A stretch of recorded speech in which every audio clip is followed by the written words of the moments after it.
Today is day 9, where we discuss bringing heaven and earth, embodying the quantum self, and remembering the truth of who we really are and what we are. And we're going to do that through being authentic, integrating ancient knowledge and modern science, including conscious creation and future self-embodiment. Today, we reflect, reclaim, and we realign. And to remember the power within this mystical integration of future self embodied is when we step into a space where ancient knowledge, modern science, and embodied presence converge. We're in the thick of life. We're in accelerated times. How often do you hear and maybe even say yourself, where's the time gone? What happened to it? Just seems to be like a split second. For me, it feels more intense, as if we condense more and more into the same amount of time. You may ponder, are you aligned with your authenticity? How do your emotions rise and pass through you, through your day? Are you in the authentic self or just playing a part? You are energy and you affect everything around you, including shaping the field around you. Are we weavers of the world? Now, according to Rumi, the universe is not outside of you. Look inside yourself. Everything that you want, you already are. Quantum physics now confirms what traditional Chinese medicine and Aboriginal dreamtime traditions have known for millennia. Everything is energy. Everything is relationship. Everything is connected. Now, in quantum theory, matter is energy in motion. Particles flicker in and out of existence until they are observed. So it's almost like, when our parents used to look at us and we used to freeze. We're not doing that.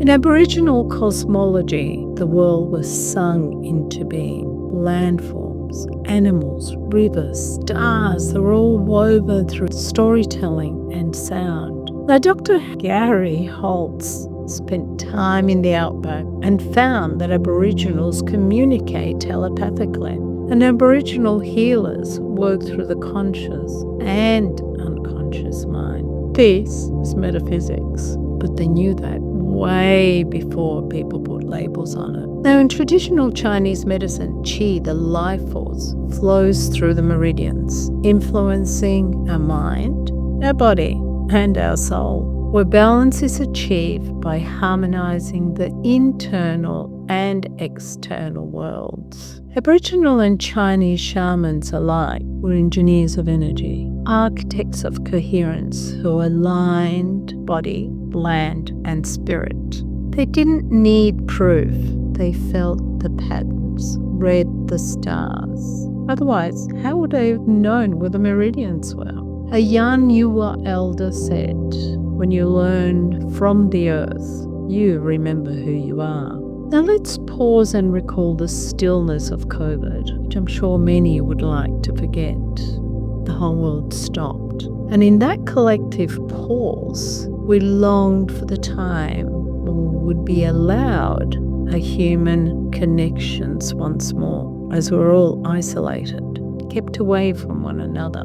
During this isolation, many found stillness polarizing. What am I doing? Where am I going? I don't want to be doing this. Fearful of the unknown and the difference. But polarization is separation and authenticity is connectivity. So simply put, but touch not hum. That said, you don't need to be accepted by others. You need to accept yourself. I invite you to be in your truth. What have you got to lose by being real? What is the price you're paying when you are not aligned? Can this be a dis-ease? A possibility be a headache, anxiety, indigestion, insomnia?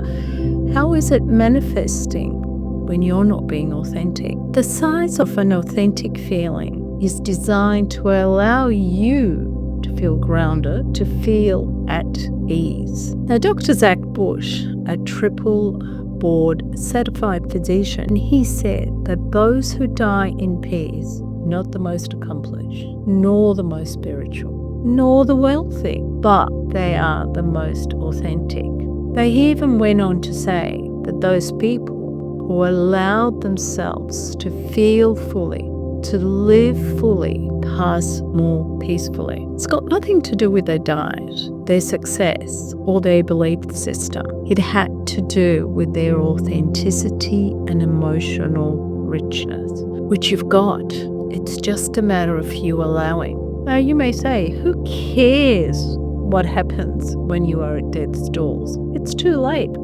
It's very true. However, it's the quality of life which you have led, the ease of your life, your authenticity. Nikola Tesla could see designs unfold in front of his eyes. He was at one with the universe.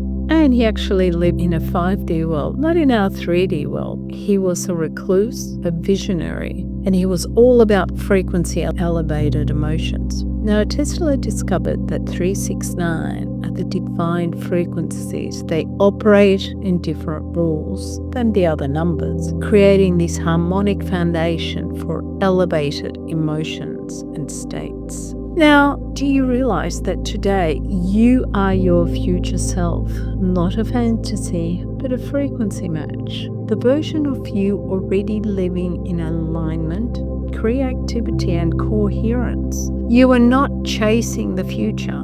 You are collapsing time and becoming it now. In a world of constant digital noise and emotional reactivity, centeredness is revolutionary. This is how we reclaim our sovereignty, through vibration, not force. Quantum physics shows consciousness collapses the web of possibility into particle, into form. What you write becomes a frequency. What you imagine becomes a signal to the field. So ask yourself, what do I know now? Am I ready to live? What timeline am I feeling dissolved and disconnected to? What it will feel like to embody the future me right now. Hear the wisdom, embody the wisdom. Don't just walk, anchor yourself. Don't just visualize, collapse into the now, because you are the ceremony. You are the medicine. If you feel you need more,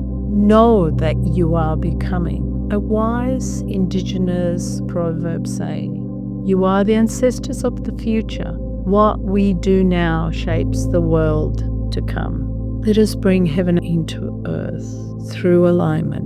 Let us walk back into ancient memories with modern reverence. Let us be truly, fully, audaciously alive. I'll leave you with a closing thought. Are you living your best life or someone else's? Believe, sense, feel. Believe that the matrix you are living in is simply the one you created for this human experience. Until next time, Dr. Beatrice signing off.